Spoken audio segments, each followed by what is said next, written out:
तबसरा तो यही किया जा सकता है कि असल हुक्मरान जो है वो हमेशा कहा जाता है कि वो ब्यूरोक्रेसी होती है। ये सियासतदान तो आते जाते रहते हैं, लेकिन जिनकी असल में पाकिस्तान के ऊपर हुकूमत है, जो असल हुक्मरान है, जो तबका इशराफिया में सबसे ऊपर हैं, वो हमारी ब्यूरोक्रेसी है।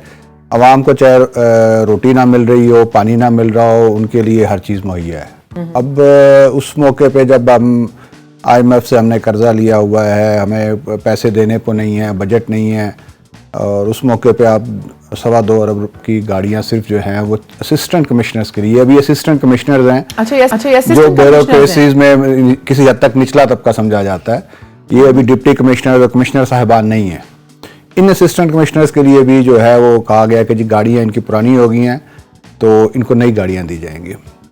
अच्छा, तो अब इस पे, और ये हम इसी प्रोग्राम में शायद एक दफ़ा बात भी हुई थी, ये जब PDM गवर्नमेंट आई थी तो उन्होंने बड़े ज़ोर शोर से ऐलान किया था कि जी हम बचत मुहिम शुरू कर रहे हैं। शहबाज शरीफ साहब ने बड़े एक प्रेस कॉन्फ्रेंस की थी, 10 वज़ीर साथ बिठा के हम इतने अरब का पेट्रोल काटेंगे, इतने अरब की गाड़ियाँ कम करेंगे, इतने अरब के हम दौरे गैर मुल्की वो कम करेंगे, और पता नहीं कितने अरब की हम बचत करेंगे। लेकिन वो उसका नतीजा आज तक हमें नहीं पता चला कि 1 अरब की बचत हुई कि 10 अरब की बचत हुई, और यकीनी तौर पे कुछ भी नहीं हुआ। वो होता तो हुकूमत इश्तिहार भी देती और अपना प्रोपेगेंडा भी करती। तो ये अब जाते जाते निगरान हुकूमत है। निगरान हुकूमत के लिए कहा जाता है कि वो सिर्फ रोज़मर्रा के अमूर इंजाम देने के लिए होती है, कोई नया काम करने के लिए, नया मनसूबा शुरू करने के लिए नहीं होती।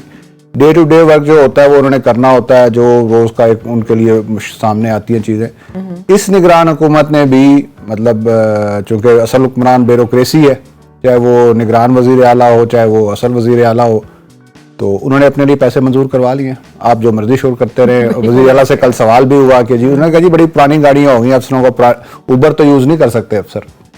ये जवाब था वज़ीर आला मोहसिन नकवी का।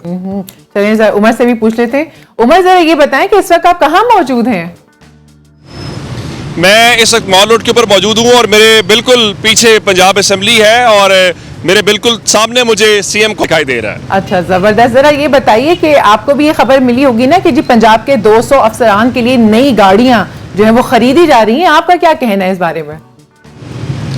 जी, ये खबर हमने ही ब्रेक की सबसे पहले, और खबर ये है कि 2 अरब 33 करोड़ रुपए जो है वो एडवांस में विड्रॉल के लिए जो महकमा माल है उसको लिखा गया है, और उसके अंदर 3 सतुहात के ऊपर बात की गई है। सबसे पहले जो आपके एडिशनल कमिश्नर्स हैं, यानी आपकी किसी भी डिवीजन की सतह के ऊपर वो, और उसके बाद डिस्ट्रिक्ट लेवल के ऊपर एडिशनल डिप्टी कमिश्नर्स, और तीसरे नंबर के ऊपर आपकी तहसील की सतह के ऊपर जो असिस्टेंट कमिश्नर्स हैं उनको नई गाड़ियां दी जाएंगी। अच्छा, दिलचस्प बात यह है कि जो मौजूदा गाड़ियां हैं असिस्टेंट कमिश्नर्स के पास वो वर्किंग है, लेकिन उसके बावजूद कहा गया नहीं, ये गाड़ियां इनसे ले ली जाएं और ये गाड़ियां तहसीलदारों को दे दें और इनको नई गाड़ियां दी जाएं। तो अब थोड़े ही दिन अभी हुए हैं कि पंजाब के अंदर जो तमाम डिस्ट्रिक्ट्स हैं उनके जो डिप्टी कमिश्नर्स हैं उनके लिए नई फॉर्चूनर गाड़ियां आई हैं और सबको दी गई हैं। और हैरानकुन तौर पे वो मौजूदा CM जो निगरान वज़ीर आला उनकी तरफ से नहीं थी, वो चौधरी परवेज़ इलाही के दौर में मंजूरी हुई, प्रोक्योरमेंट भी उसी वक्त हुई, लेकिन वो हवाले की गई है मोहसिन नकवी साहब के दौर में। तो जाहिर है जब DC साहब के पास नई गाड़ी होगी तो एडिशनल DC के पास क्यों नहीं होनी चाहिए, असिस्टेंट कमिश्नर के पास क्यों नहीं होनी चाहिए। जिस तरह मोहसिन साहब फरमा रहे थे, रात को वज़ीर आला साहब का एक जगह पे विजिट था, उनसे ये सवाल हुआ, उन्होंने कहा देखें ये जो लोग गाड़ियों की मुखालफत कर रहे हैं ना, ये बुनियादी तौर पे चाहते ये हैं कि अफसरान फील्ड में जाएं और वो करप्शन करें। चलें मैं आपसे एक डाटा शेयर कर देता हूँ। डाटा ये है कि अगर आप अभी गूगल भी करेंगे तो आपको इसका जवाब मिल जाएगा। UK जो बहुत बड़ा दुनिया की बड़ी इकोनॉमीज़ में उसका शुमार होता है, उनके ऑफिशियल फ्लीट के अंदर 86 गाड़ियाँ इस वक्त सिर्फ, लेकिन पाकिस्तान में खड़ा हूँ और मेरे यहाँ खड़े होते हुए यहाँ बहुत सारी ऐसी गाड़ियाँ जिनकी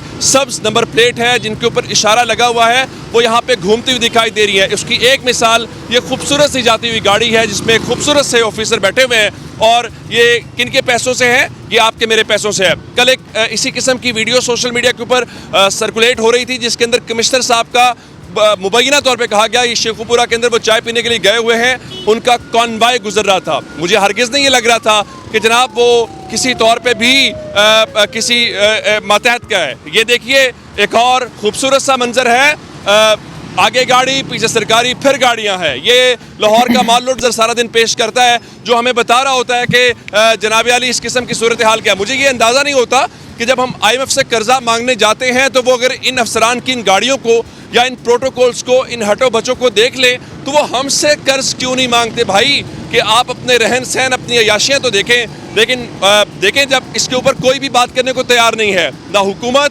ना ऑपोजिशन। ऑपोजिशन कल हुकूमत बन जाएगी, वो सब कुछ यही करेगी।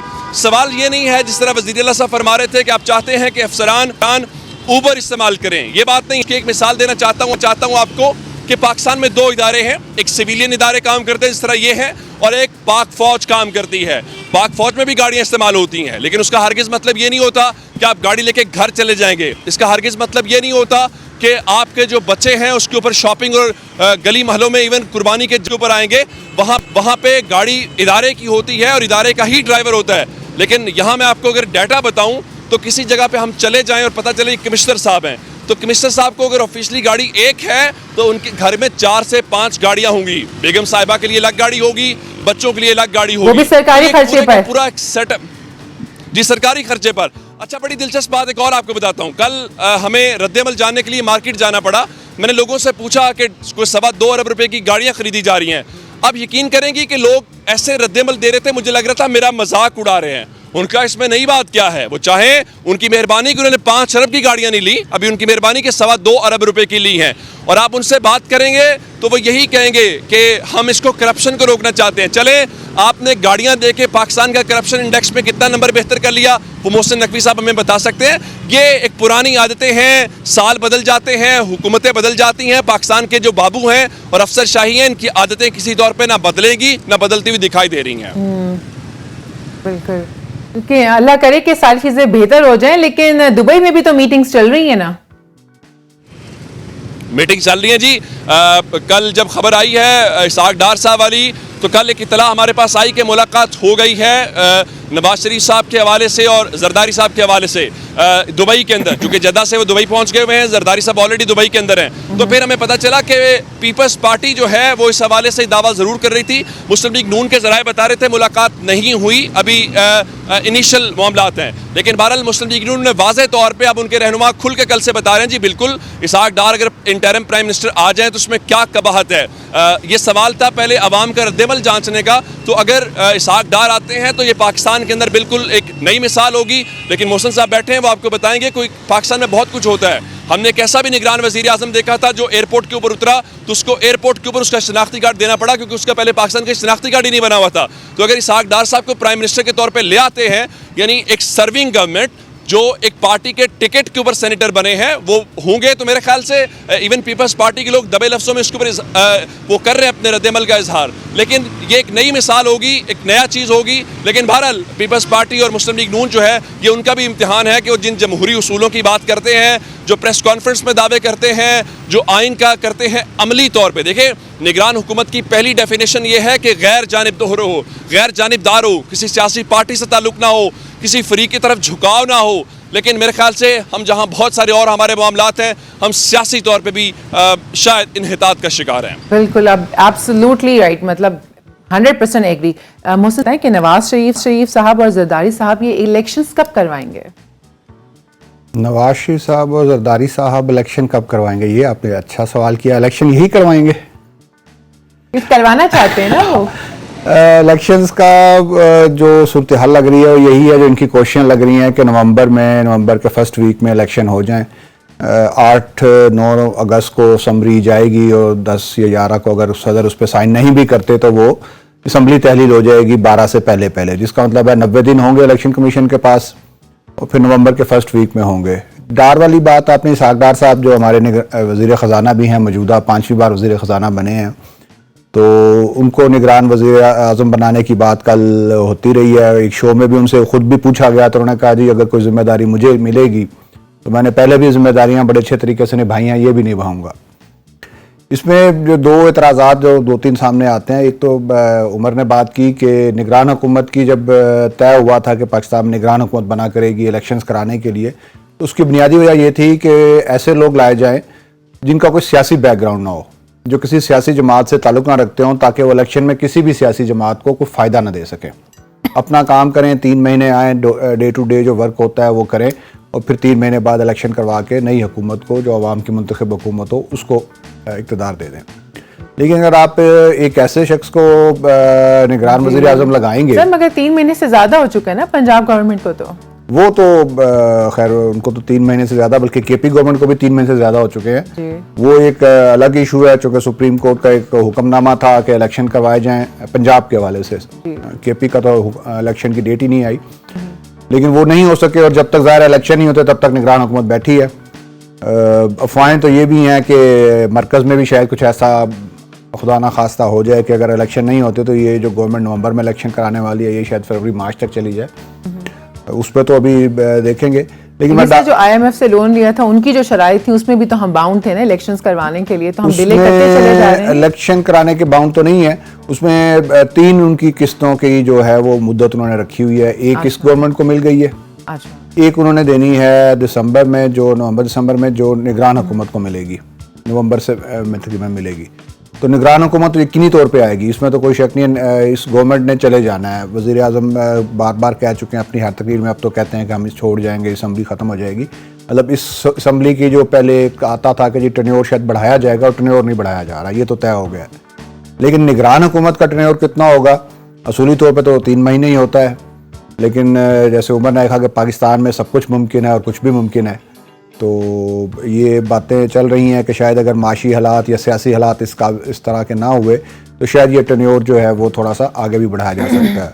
और इसीलिए इसहाक डार का नाम या किसी माहिर मईशत का नाम भी इसीलिए लिया जा रहा है कि मईशत की जो हालत है, तो एक ऐसा बंदा हो जो मईशत को समझता हो, तो अगर टर्नओवर बढ़ाना पड़े तो पाकिस्तान को किसी मुश्किल का सामना IMF से बातचीत में ना करना पड़े।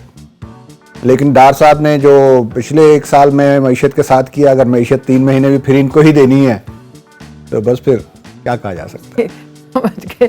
तो उमर से भी बात कर लेते हैं। उमर, ये बताइए कि इलेक्शंस की और सियासी गर्मी और गहमा गहमी तो आप देख ही रहे हैं। 10 अगस्त तक असम्बलीज जो हैं वो डिसॉल्व होने की प्रेडिक्शन भी की गई है। आप तख्ते लाहौर पे किसको राज करता देख रहे हैं? देखिए, बहुत मुश्किल है, महंगाई है, उसके ऊपर बात हो या ना बात हो। हम मार्केट में जाते हैं, जो लोग हैं वो जो बातें करते हैं शायद हम उसको रिपोर्ट भी नहीं कर सकते। और उसके बाद जहाँ तक इलेक्शन वाला मामला है, ये मौशी वाला जो हम नुक्ता उठा रहे थे कि इसहाक डार साहब के आने से मौशी मामलात हैं, नहीं, ये अपने साय से भी डर रहे हैं। जो आपने पंजाब के अंदर और खैबर पख्तूनख्वा के अंदर किया है, देखें पाकिस्तान में जब आप एक मिसाल कायम करते हैं वो आपके खिलाफ इस्तेमाल होती है। मुस्लिम लीग नून और पीपल्स पार्टी ने अगर माजी से नहीं सीखा तो अब अगर आपने पंजाब और खैबर पख्तूनख्वा के इलेक्शन डिले किए हैं तो रास्ता पैदा कर दिया। अब ये चाहते ये हैं कि कोई ऐसा फ़र्द हो, अगर डिले हो तो हम उसके कर सकें। लेकिन मैं आपको एक और इसमें बताना चाहता हूँ कि पाकिस्तान के अंदर हमेशा से निगरान सेटअप नहीं आता था। हमने देखा कि भुट्टो साहब ने भी इलेक्शन खुद करवाए, बाद में ये 90s में आके हमारे पास निगरान सेटअप आया। हमारे हमसाया मुल्क इंडिया में निगरान सेटअप नहीं आता।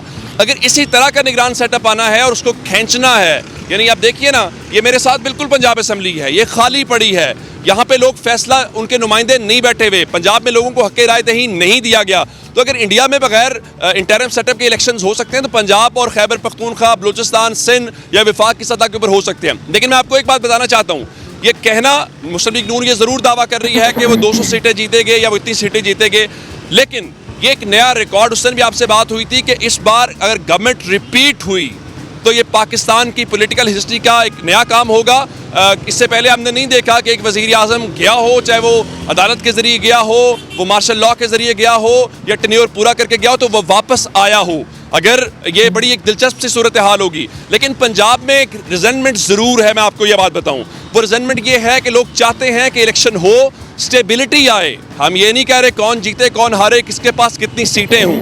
देखिए, दुनिया में जब भी क्राइसिस आता है तो ताकत का सरचश्मा अवाम का नारा पीपल्स पार्टी ज़रूर लगाती है।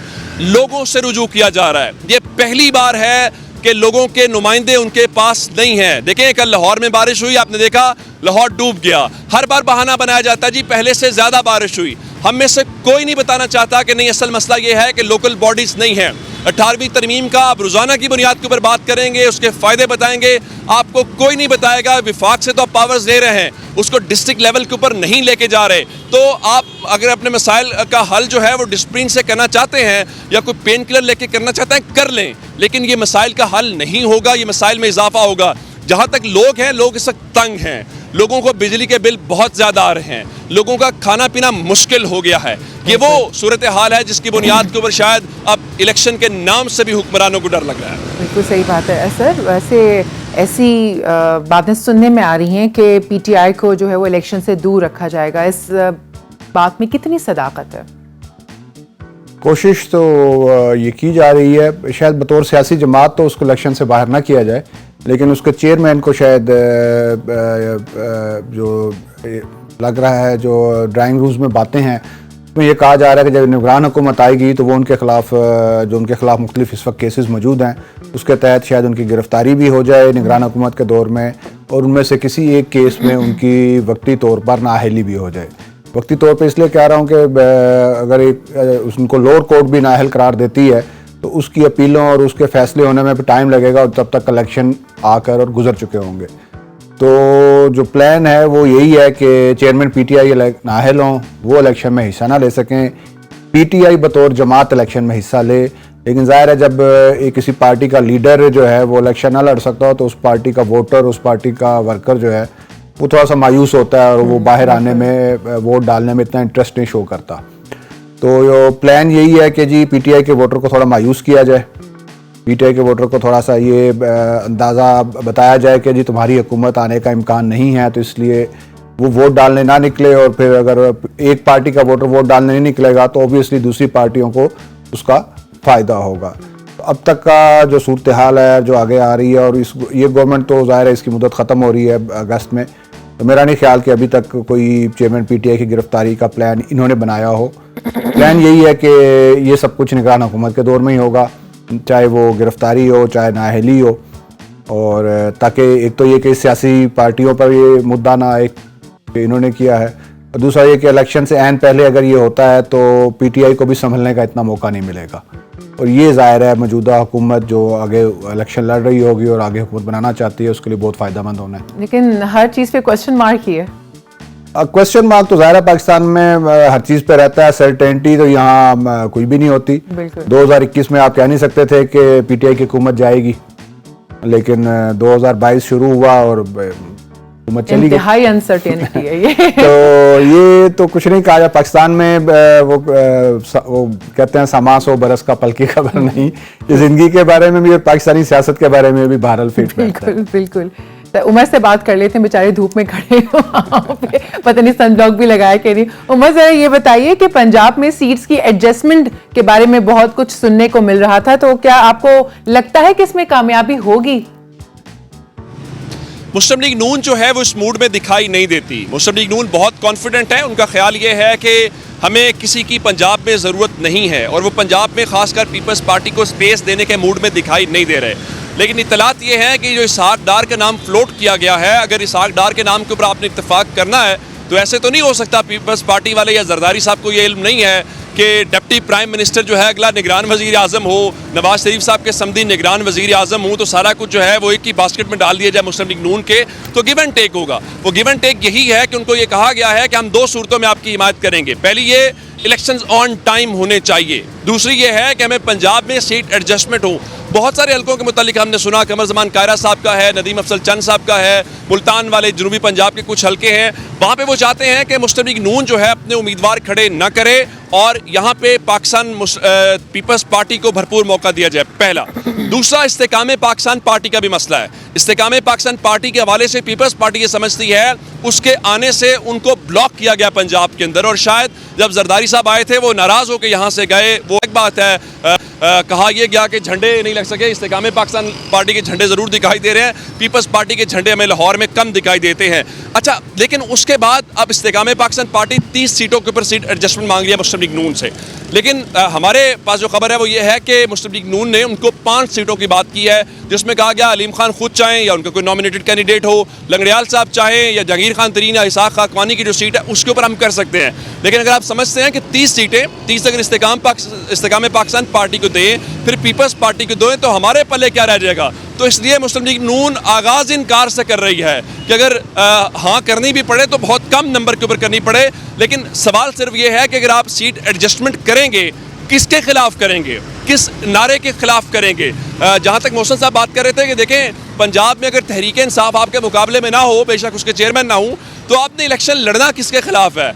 ये वाहिद इलेक्शन होगा जो हुकूमत ने अपनी ही कारकर्दगी के खिलाफ इलेक्शन लड़ना है, तो इसमें कोई उनका मुखालिफ नहीं होगा। तो शायद वो सोच रहे हैं जब हमारा मुखालिफ कोई नहीं है तो हमें सीट एडजस्टमेंट करने की भी कोई ज़रूरत नहीं है। लेकिन जाहिर है जब आप ग्राउंड में जाएंगे, जब इलेक्शन का मोमेंटम बनेगा, इलेक्शन मुहिम शुरू हो जाएगी, फिर बहुत कुछ होगा। फिर पीपल्स पार्टी, नून लीग की लड़ाइयाँ भी होंगी, फिर कारकर्दगी भी डिस्कस होगी, फिर एक दूसरे के ऊपर जिम्मेदारियाँ डाली जाएंगी, इसके ज़िम्मेदार तुम हो, इसके ज़िम्मेदार तुम हो। लेकिन फ़िलहाल मुस्लिम लीग नून पंजाब जो है वो चाहती है कि रीगेन करें, पंजाब में गवर्नमेंट बनाना चाहते हैं, और पंजाब अगर आपने हासिल किया तो फिर आप विफाक की सतह के ऊपर जाना चाहते हैं। लेकिन आपको याद होगा ख्वाजा आसिफ साहब ने कुछ दिन पहले एक प्रोग्राम में कह दिया था कि 2/3 मेजॉरिटी तो हम एक्सपेक्ट नहीं कर रहे।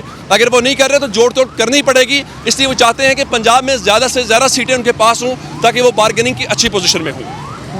बहुत बहुत शुक्रिया उमर, हमें लाहौर से ज्वाइन करने के लिए। बहुत